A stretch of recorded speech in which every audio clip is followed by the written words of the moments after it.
Et j'ai trouvé un passage dans l'Écriture, je ne pourrais pas prêcher, parce que je ne peux pas ouvrir la bouche pour prêcher 10 minutes seulement.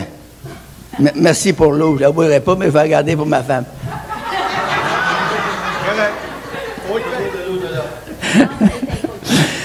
Alors, je vais vous lire un passage dans l'Écriture, puis si j'ai le temps, je vais dire quelques mots dessus, OK? Fait que c'est dans Exode, le 3e chapitre, le verset 1 à 101. Non, non, non.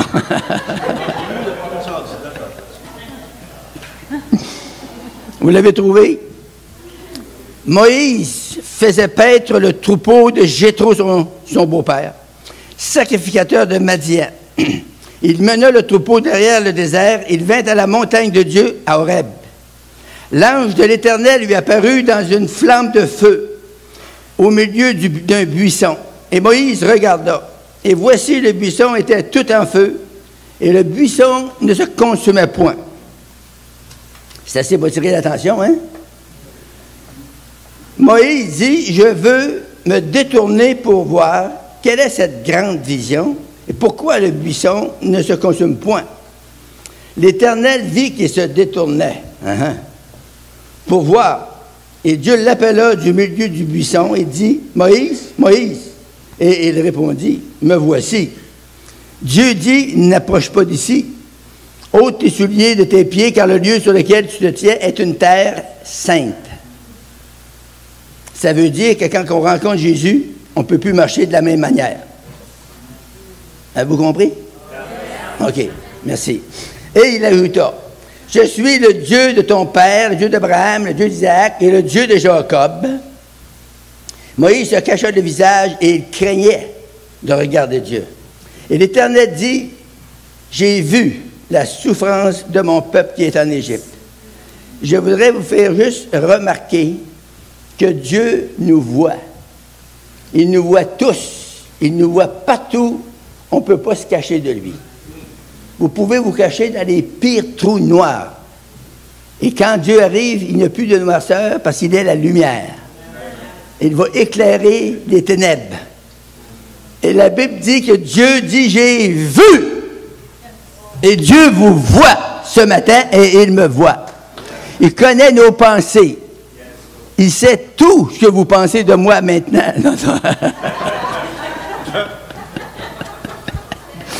Mais on ne pense pas à ça que Dieu nous voit. Il nous voit partout où ce qu'on va. Si on y penserait vraiment, là, on ne ferait jamais de mal. Mais on n'y pense pas. On oublie ça. J'ai vu la souffrance de mon peuple qui est en Égypte et j'ai entendu. Je veux que vous remarquez ça, là. Dieu il a vu 4 choses extraordinaires. Dieu nous voit, puis il entend.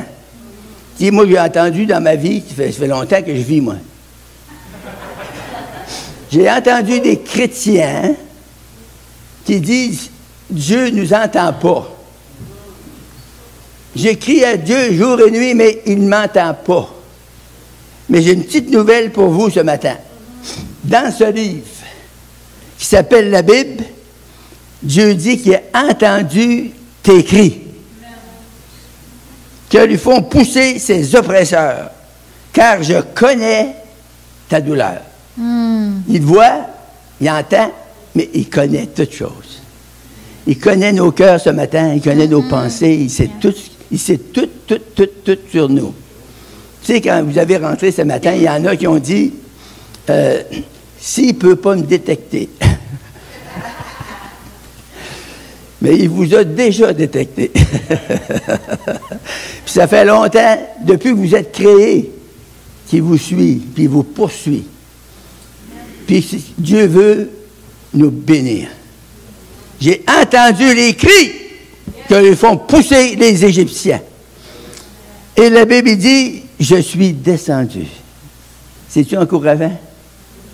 Non seulement il voit, non seulement il entend, mais il se manifeste, il descend sur nous, en nous, à travers nous. Hallelujah.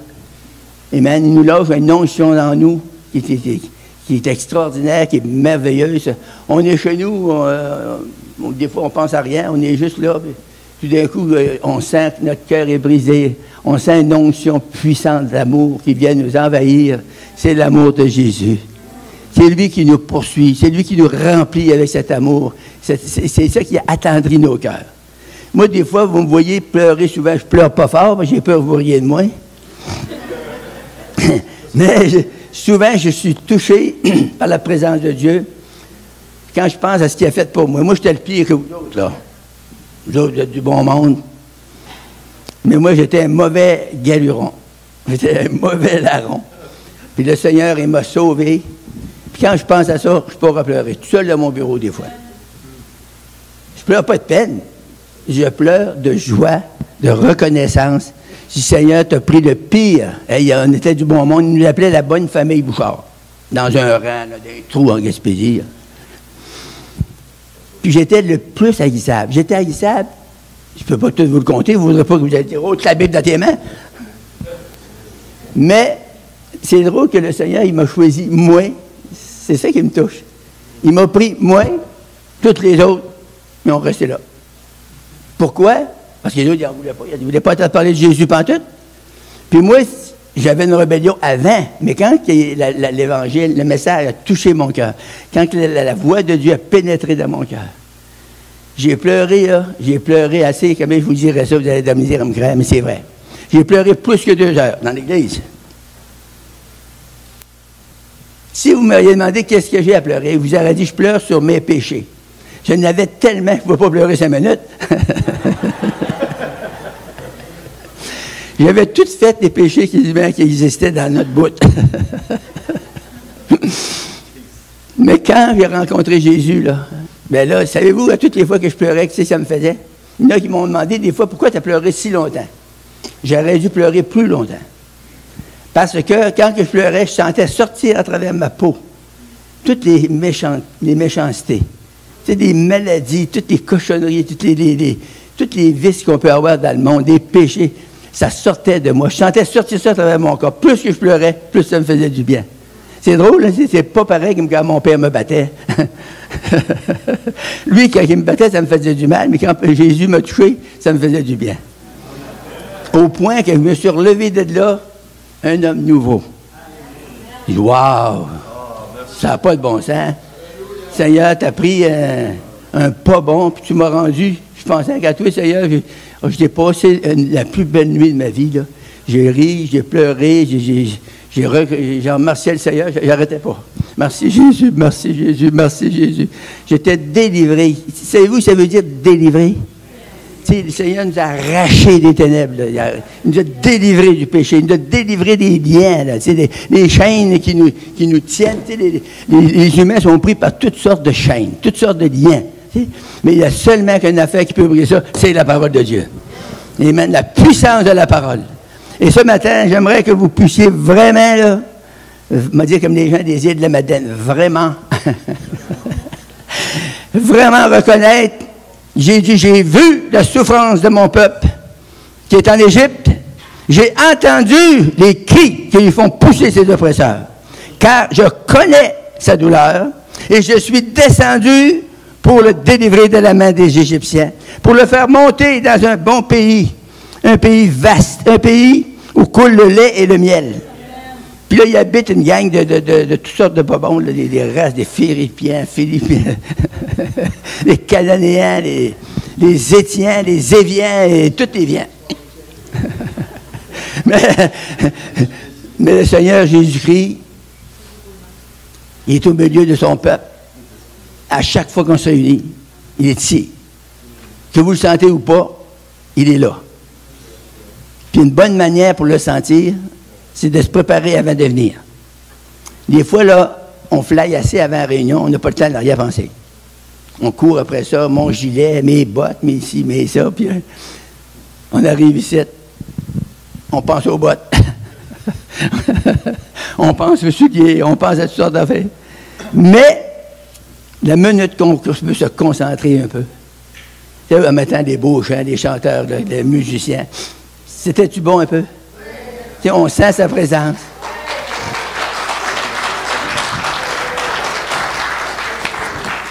Merci les musiciens pour nous faire des belles notes. Hein? Vous nous rendez joyeux. Alléluia.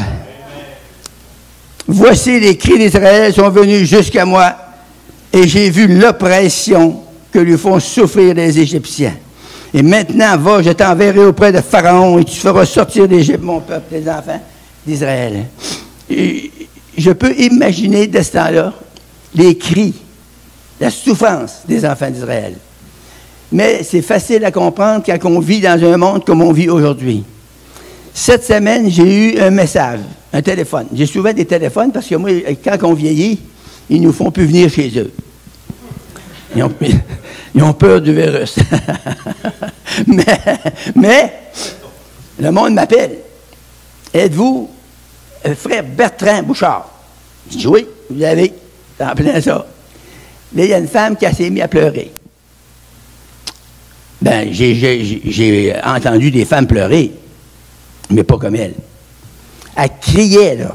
Elle faisait une crise épouvantable de larmes. Elle était au bout. Mais là, je ne savais pas ce qu'il dire. Elle ne parlait pas. Elle faisait juste crier des larmes, puis elle broyait, puis elle criait, puis elle...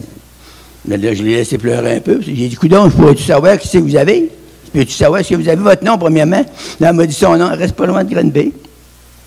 Une femme au désespoir, une jeune femme, avec 2 enfants, ça a l'air. Fait que là, ben, j'ai pu sortir un mot d'elle. Elle m'a dit qu'il pense que je suis possédé du démon. J'ai dit, OK, on va arrêter là, on va chasser ça. Là, j'ai commandé au démon de la quitter, de sortir d'elle. Puis là, elle s'est calmée un peu. Là, j'ai dit, elle m'a dit qu'elle avait mal, bien des affaires. Elle souffrait de toutes sortes de côtés. Puis elle était au désespoir. Puis là, j'ai prié avec elle. Puis j'ai dit qu'on allait la rencontrer, mon Jonathan, puis on va prier pour qu'elle soit complètement libérée. Puis qu'elle tombe dans la présence de Dieu, elle aussi. Amen. Il y a tellement du monde malheureux, là. On a eu un autre cas de Montréal, la même journée. Là. Une madame qui m'appelle, elle dit, êtes-vous M. Bertrand Bouchard? Il m'appelle monsieur pour dire ça. Je suis content, tu sais. J'ai dit oui, j'étais en plein ça. Là, elle dit, c'est pas pour moi que je vous appelle, c'est pour mon mari. Il y a une maladie que, elle dit, 1 parmi 1 milliard. Là, ça se peut peut-être pas, mais en tout cas, c'est ça qu'elle m'a dit. Elle dit, c'est une maladie très, très, très rare. Il était un ancien prêcheur. Elle m'a dit, il ne savait même pas s'il était né de nouveau. Parce que dernièrement, il est né de nouveau. Il avait une expérience avec le Seigneur. Puis elle dit, naturellement, la maladie-là, ça remplit tout le temps. Puis elle dit, là, il a perdu la voix, il est tout démantibulé, il ne marche plus. Là, j'ai dit, pourrais-tu y parler? Puis j'ai juste entendu un cri comme un cri d'animal. Ah! Comme ça. Il ne peut pas faire d'autre chose que ça. C'est terrible quand tu penses à ça, là. Tu sais, quand tu nous dis, on est ici en pleine santé, puis tu entends du monde, tu vois des besoins comme ça, tu peux faire. Tu sais, ça touche le cœur, ça va te chercher là, dans les profondeurs des tripes. Tu sais. Il y a un besoin terrible, extraordinaire dans notre société, dans notre siècle, dans notre temps, là. Tu sais, on n'a pas besoin d'aller en dehors. Il y en a ici des besoins. Fait que là, ben, j'ai dit, je peux-tu y parler? Il a avancé, puis il a juste écrit là dans le téléphone. Je ne vais pas vous prier là-dessus. Là, j'ai dit, on va chasser le démon. Là, j'ai chassé le démon, puis là, on a prié pour elle, puis elle veut qu'on y aille la rencontrer, moi, puis Jonathan. Elle dit, vous vous déplacez, on va vous payer vos dépenses. Ils vont nous déplacer, elle reste à l'entour de Montréal. J'ai dit, ah oui, on peut. Il n'y a pas parlé à Jonathan hier, j'ai oublié, mais Jonathan, il a recommencé à travailler, puis il est occupé, lui, ici. Fait qu'on va en parler, puis on va essayer, on va faire notre possible pour aller rencontrer ces besoins-là. Parce qu'on ne peut pas les laisser comme ça, là. Puis le gars, il a dit, il ne peut pas venir. Il ne peut pas se déplacer. Puis il y a un autre monsieur qui m'a appelé aussi. J'aime ça, moi, là, je dis qu'en vieillissant, ça va être le fun, là, vous avez bien des téléphones. Vous n'avez pas le temps de vous ennuyer, le téléphone sonne. Puis des fois, j'arrive, je dis, allô, ça accroche. Ah, j'ai dit, ça doit être quelqu'un qui voulait parler à ma femme. Il m'a accroché.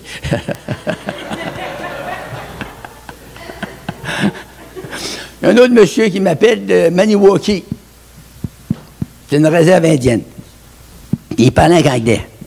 Puis moi, je parle l'anglais. Mais je parle mal. Mais je parle pareil, parce que j'ai du fond autour de la tête. C'est là que ma femme s'est aperçue de ça, quand elle arrivait dans l'Ouest. Puis le pasteur m'a demandé le matin, il dit, « Will you pray? Will you close by prayer, Brother Bouchard? » Oh, j'ai dit, « In French? » Il dit, « Yeah. » J'ai prié en français, mais je sais que les Anglais n'aiment pas ça. Fait que le soir, il me redemande encore. Fait que là, je prie en anglais. Oh, il dit, you pray. Il dit, you preach. You preach tonight for us. Mais là, je ne savais rien de ça, moi, là. Puis c'est en anglais. Là, j'ouvre ma Bible. Mais savez-vous qu'il y a des chapitres là-dedans? Puis il y a des versets. C'est quel ça me prend là, pour les bénir? Fait que là, je ne savais pas quoi faire. Il dit, Seigneur, il doit être malade, le gars. Il me demande pour prêcher. Il ne me connaît pas. Quand j'ai dit 2-3 mots en anglais, il y avait des Français, là, je ne savais pas. Il y avait un paquet de Français, puis ils ont dit, demande le French. Ils demandaient le French. Le French, c'était moi. Fait que là, j'ai prêché, je vous le dis, là, j'ai prêché 5 minutes. J'ai dit au Seigneur, arrange-toi ça. Mais la puissance de Dieu a tombé sur les 5 minutes. Ça s'est mis à crier là-dedans. C'était extraordinaire à voir. Savez-vous comment j'ai déclenché ça? Il y avait un diacre en avant. Je savais que c'était un diacre. Ça se reconnaît, un diacre. Il y avait une belle habit beige. Puis il y avait beaucoup d'argent. Puis il était assis, la patte croisée comme ça. Puis il checkait. C'était le papa de l'église. Puis moi, j'avais passé là le samedi soir. Puis j'étais dehors avec le pasteur. J'ai dit à ma femme, oh, on va venir ici dimanche. On connaît cette personne-là. C'était bien ça. Lui, il était diacre, puis il payait.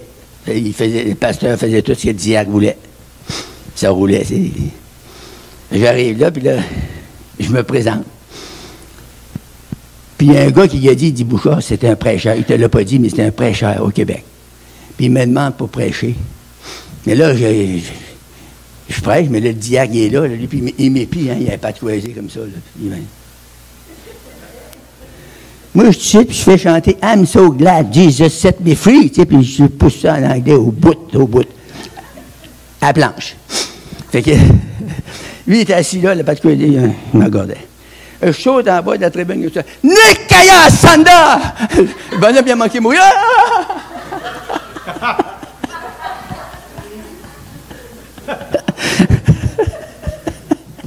Hey, la puissance de Dieu a tombé dans l'assemblée, j'ai pas eu besoin de prêcher. Gloire à Dieu, alléluia.